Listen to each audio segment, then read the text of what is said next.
my name is Devdeep Purohit. I work with the Eric Garcetti. Yeah, great. My question is, President Barack Obama, yes, in a famous interview to CNN, he spoke about the possibility of India falling apart if minority rights are not protected.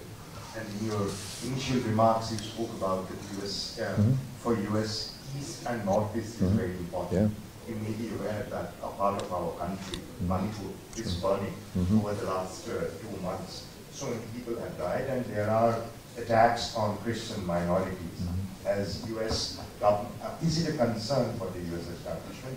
And the other thing is, US always champions itself as the protector of minority rights. So what are your comments on that? Sure. And something that's linked to it, my colleague had also tried to broach this issue, that when you talk about India these days, the concerns are not only about minority rights, their concerns are also about the kind of democracy that we have. You hear terms like, but illiberal Democrats. These are all being quoted in the US media itself. So are these matters of concern? Of course, and thank you for the question. Let me speak about Manipur first, which is that we pray for peace there. When you ask, does it concern the United States, I don't think it's about strategic concerns. I think it's about human concerns. I think all of us, you don't have to be Indian to care when children or individuals die in the sort of violence that we see. And we know that peace is the precedent for so many other good things. There's been so much progress in the Northeast and in the East here. The country has done some remarkable things in recent years, and those can't continue without peace. So we stand ready, willing, able to assist in any way if asked, but we know this is an Indian matter, and we pray for that peace, that it may come quickly, because we can bring more collaboration, more projects, more investment, if that peace is in place. The second piece that you mentioned is, democracies are difficult, right? All of us, we come from a place of a lot of humility in the United States.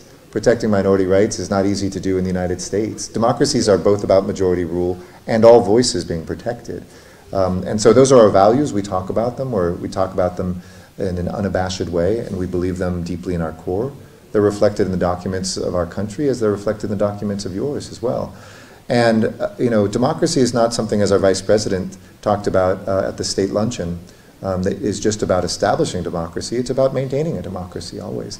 And so that's something we struggle to do in the United States, and I know that there's people who have, since the founding of the independent state of India, Republic of India, do the same. And we won't avoid those conversations in private contexts, but we'll also not wag our finger. I think there's an unconscious paternalism that for too long has defined relations with India. India is for Indians to determine its pathway. We're here as friends. We're here to have conversations that are important. We're here to engage on the promotion of everyone's rights, whether it's making sure that there's not the trafficking of persons, the empowerment of women, that LGBTQI populations are respected. We raise our pride flag proudly from the embassy and from here in the consulate, because these are just things that we believe make the world a better place. And so we think that we gain a lot when democracies are able to engage. And again, I would come back to kind of conclude the word that I said before, building a sense of belonging for everyone. That is the guiding principle for me as ambassador. I believe increasingly for us as a country, and what we need to see in this world.